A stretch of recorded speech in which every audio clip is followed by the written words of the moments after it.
Thank you so much, Mr. Moritz. I see that compassion in the way that you deliver your messages about the resilience, about sustainability and agility of the business world in working with other communities of the society. Now, the three speakers are the brilliant minds. Leave me with very little room to ask questions already. But let me do a little bit. I learned from Lao Tzu, one of the ancient philosophers in history. So I would love to ask questions from two ends of the same question. First of all, short-term versus long-term. Every one of us here face that question. You talk about investment. Wonderful. But where's the money? Short-term. What about the future? How do we know that? We love the directions you three gentlemen pointed to all of us in the Asia Pacific, but we cannot guarantee the certainty of the future you described. So, what about short-term, long-term? Let's go with this way, yeah? Is it okay this time? Professor Schwab, briefly. Short-term, long-term. Certainly, we have to think long-term, and as I mentioned, we have to think in strategic terms. This does not exclude to be very preoccupied with certain short-term issues. I'm thinking particularly, and here, by the way, this region has a great advantage with a higher macroeconomic stability in general compared to some of the European countries, because fiscal policies are now very difficult to be adopted in order to invest into the future. As you rightly said, we have squeezed out the national budget and the capabilities of government facilitating investments into the future. So business has to come in, whatever you can, and I would invest now as far as I can, and particularly invest into being at the top of the digital and green economy, because this will pay the dividends in the future, being at the forefront of the digital and green economy. What about for a president of a country in the Asia Pacific? Short-term, long-term? Well, I will be specific to the Philippine experience. Short-term issues are very simple. It is actually, at this point, it is survival for many of our people, simply because prices of fuel, prices of food has risen up to such an extent that they simply cannot afford to survive without assistance from the government. And hence, we are still presently in the Philippines providing just direct cash transfer payments. This is not something that we prefer to do. I don't think that anyone is particularly enamored with direct cash transfer payments, but it is the only way that we can mitigate the situation that our people have. So that is something that we are hoping, with the creation of jobs and with the growth of the economy, to slowly begin to dial down. And it is with the pandemic beginning to ease, at least in our case, then there's a great deal of hope that emergency situation will slowly resolve itself into some kind of normalcy. In the long term, there really are, I agree with Mr. Moritz, the changes that need to be made are structural. They have to be done structurally, because this is a different world, this is a different economy. And as we were discussing in the green room, he says, we're not playing catch up. And I said, even if you were, what are we trying to catch up to, 2019? I don't think that that's the plan. And so we have to be, we cannot be too married to the ideas that we were holding as truths before, and we have to be willing to make big changes, but with recognition that from what is actually happening around the world. But when we make these structural changes, I'd like to pick up on the point that Dr. Schwab made, is innovation. We must allow still innovation to we must still continue to encourage innovation and to recognize innovations that can actually help and immediately put them into play, or put that, if it's a product, to market, or if it's a system, to implement that system. So the agility that Mr. Moritz is saying, I think, is the key to the future in the long term for not only the ASEAN, Asia-Pacific region, Indo-Pacific region, but for the whole world. Thank you, Mr. President. Short-term, long-term, Mr. Moritz. Let's be very clear for the politicians and the business leaders in the room. You actually need to survive the next 2 years to be able to thrive over the long term. And that requires you to deliver the trust and the outcomes and the immediacy to have the confidence and the trust of others to be willing to change for the long term. You need to deliver the results in the next 2 years to find the investment capacity to fuel the future. So as we think about this, it's a combination of two things. One is making sure you're delivering on the explicit needs in the short to enable the success in the long. Second is to describe and enable the journey.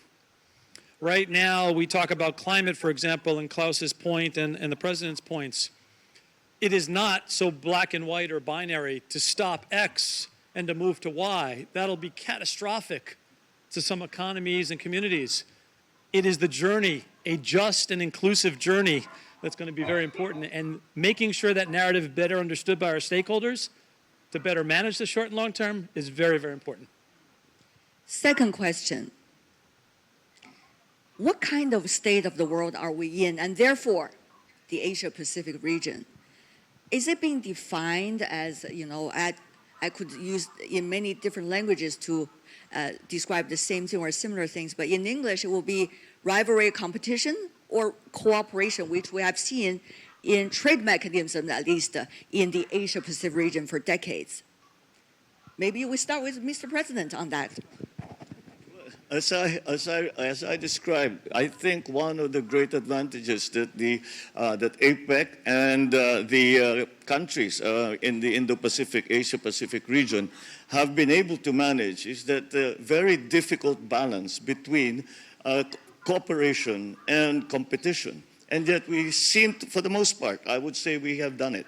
And that is what has driven the growth of the region, is that we are able to compete with one another. But when we find opportunities where partnerships will give the better result, we are all perfectly willing to enter into those partnerships as well. So that, I think, is going to be key. We have done it before. It is the nature of APEC. If we continue to do that and strengthen that, I think it will be to the great benefit of all countries. Thank you. Professor? I think we should not underestimate the social pressures which make governments in principle today more egoistic, because they have to serve their people first. But it's a responsibility, despite this situation, for business leaders and particularly for political leaders. And it is the helpfulness of organizations like APEC, like the World Economic Forum and so on, to remain the connectors on the global level. Because we never should forget, we are one humanity. And in the old ages, we had the village cooperations and we had national cooperation. Now we need global collaboration if we want to survive. Just look at climate change. Let me analogize to PwC. There's days where we compete fiercely with our competitors. There's days we come together to collaborate on societal opportunities. And we did so working with the World Economic Forum, where the consulting and accounting firms came together to land a recommended set of metrics, because the challenge was not business and a P&L, it was societal.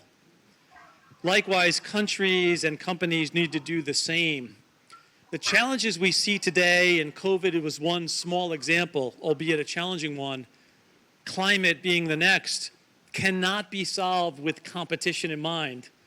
And it does not limit itself to geographic borders or competitive landscapes. So it has to be compete when appropriate and collaborate as much as possible, to the extent possible.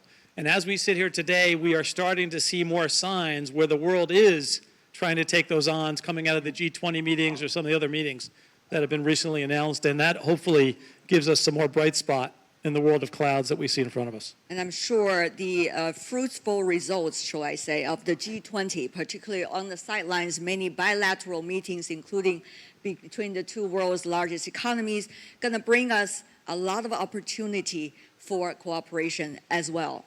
Last question. Oh my God, we only have 30 seconds left. Maybe we have 1 more minute for our speakers. Just very briefly, you all talk about building trust.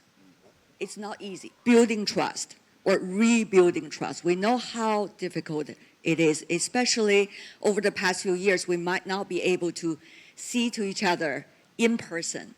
And we can see each other's shoes also, not just here through Zoom, right? So on that point, how that we can efficiently rebuild trust? Then I start with Mr. Moritz. Yeah. Very quickly, but we're short on time. You need to engage and listen carefully.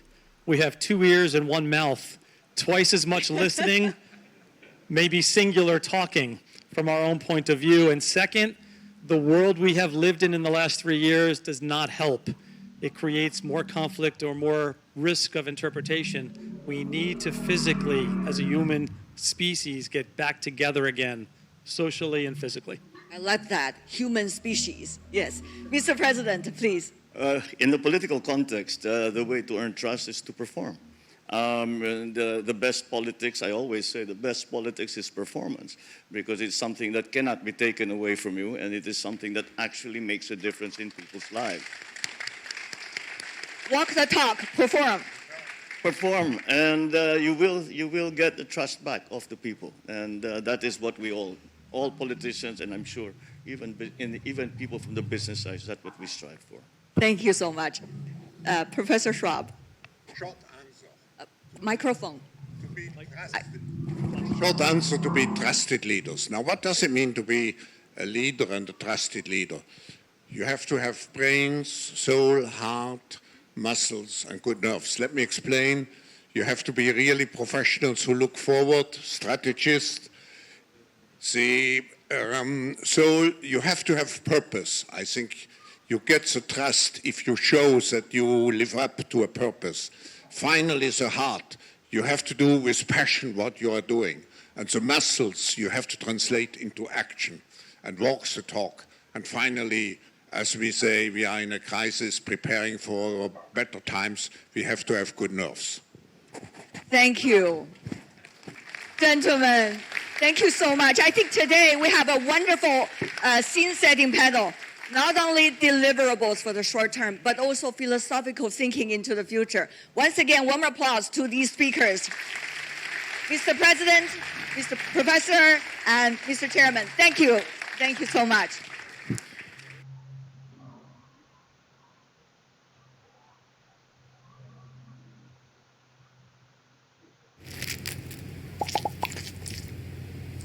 Food Panda, Food Panda.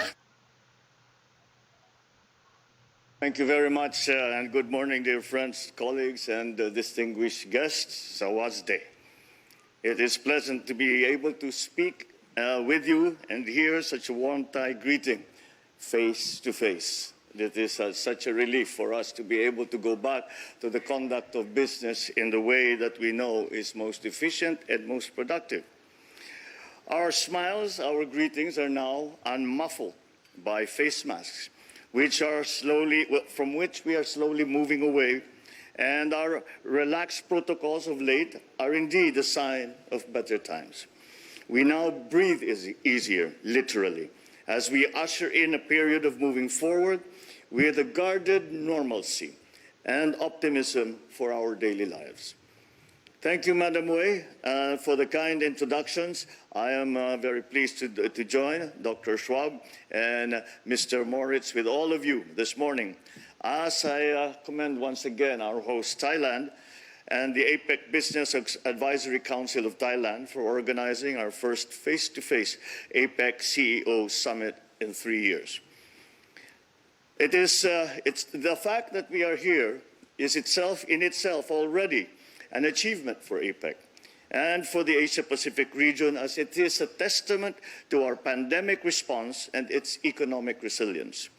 It is also clear evidence that our region continues to live up to its potential as a dynamo of cross-border trade and investment in the world. As member economies of APEC, we have a great opportunity to continue nurturing this potential and to continue responding to immediate and imminent challenges. After all, the economic miracles of the past 4 decades were performed by the economies of the Asia-Pacific, and APEC has been nothing less than a driving force of global economic growth. That growth was, of course, interrupted by the pandemic, and our recovery efforts this year have been challenged by soaring prices, supply chain bottlenecks, and serious geopolitical conflict. Dark clouds loom large if we are not to be prepared. They loom on the economic horizon, and now more than ever, our governments and economies must work closer and better together as partners in order to find that break in the clouds where the light of hope and progress can shine through. These shocks to our system have had, of course, a deleterious effect on our efforts of fostering inclusive growth.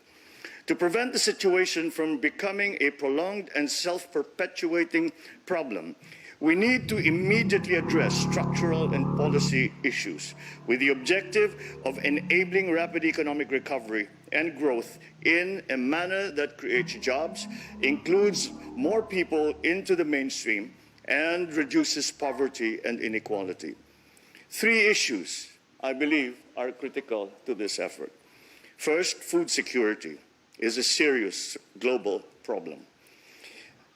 This is felt by every household, by every family, by everyone.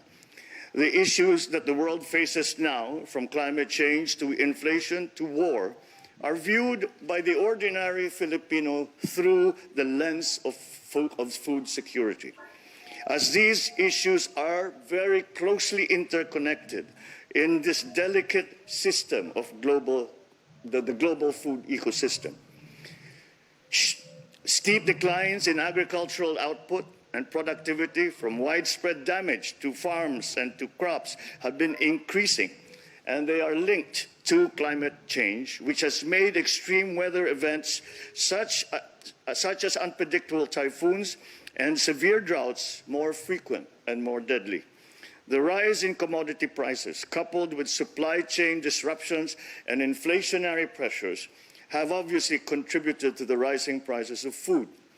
And the current conflict between 2 of the world's largest agricultural producers has led to a scarcity of grains and fertilizers felt painfully across the globe.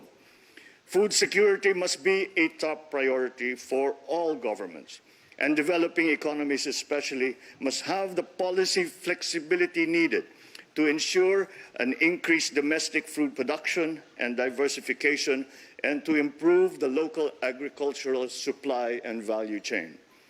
Second, we must continue to reinforce global health systems, not only against new and emerging variants of COVID, but also against other infectious diseases that may emerge. The global economy simply cannot afford another crippling series of lockdowns and travel bans that deflate consumer confidence, dampen the recovery of tourism, and derail the stability of global markets. Governments must continue to invest in pandemic preparedness and in ensuring the resilience of a global health system. Adopting the One Health approach and strengthening health surveillance systems for emerging and re-emerging infectious diseases from the human-animal environment interface can be part of the solution. During the pandemic, APEC played a vital role in fostering open and effective dialogue and international cooperation through the sharing of data and knowledge. Our good work in this area must never slow down, but rather feed into itself, strengthening the foundations and architecture of global health systems and improving the governance of pandemic agility, resilience, and of response. Third, is climate change, the most pressing existential challenge of our time. The Philippines is among the countries at great risk from this crisis, as we stand to lose more than up to 6% of our GDP annually by 2100, according to a study by the ADB. Global agreements that seek multilateral and multinational solutions to the climate crisis, particularly the UN Framework Convention on Climate Change and the Paris Agreement, are there and they are in force. But not enough progress has actually been made as emissions continue to rise. The Conference of the Parties, the COP27, is in full swing, but stronger action is required. As the energy demands of the modern global economy continue to expand rapidly, diversification into renewables and other sources is imperative.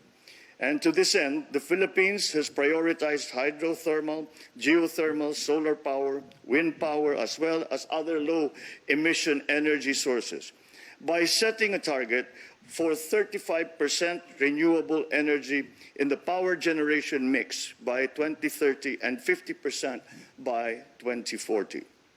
At the same time, the Philippine government will work closely with the private sector to improve the resilience of people and businesses by leveraging the tools of sustainability, such as innovative supply chain systems, circular economy models for recycling and upcycling, including, of course, the bio-circular green economy model of our APEC host, Thailand. The future of APEC lies in its ability to revitalize its role as the region that drives the global economy. The Putrajaya vision clearly shows us where we need to be in 2040, and APEC member countries must be ready to achieve that. It is a great vision. We will achieve it at variable speeds in order to effectively confront and overcome crises, economic or otherwise. APEC's size and dynamism, coupled with its strength in consensus building and implementing multi-year programs, makes it well-positioned for this task. APEC's future is also a nod to the past. We must leverage our region's core strengths and values as the premier forum in the Asia-Pacific, as an incubator of cutting-edge ideas, as a pathfinder for collaborative solutions to new and emerging trade issues, and as a laboratory for forward-looking and responsive economic and trade policies. Let us continue to build on APEC's long-running partnership with the private sector, and be increasingly in lockstep with the APEC Business Advisory Council, which is the voice of the business community in the Asia-Pacific. These partnerships with the private sector are a centerpiece of the transformation of the Philippine economy. APEC's value and relevance are its ability to work with business. There is no other organization or forum that actively seeks the concerns of business the way APEC does, this tight engagement is what makes APEC unique, functional, and important, and therefore it is an engagement that must not only be preserved, but it must be strengthened. Finally, global and regional economic governance platforms, such as APEC, are geared towards averting conflict. Like other similar post-World War II institutions, APEC should always remain cognizant of the raison d'etre of international economic cooperation. And we in APEC, I believe, have found that very difficult balance of very healthy competition and yet very healthy cooperation. However, the geopolitical currents that we must live with are some things that we still need to be concerned about. Because prosperity and progress is only possible in a world that is at peace, because we, as nations of the world, can never achieve our fullest potential unless we do it together. We must have our sights set high for APEC and for all member countries. But whatever plans we may have for our countries, for our economies, those will come to naught unless they are within the context of peace in the region and in the world. Thank you for the opportunity to share these thoughts with such an esteemed audience this morning. I thank you very much. And as we say in the Philippines, mabuhay po kayo.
Hello, hello, hello, hello, hello, hello, hello, hello.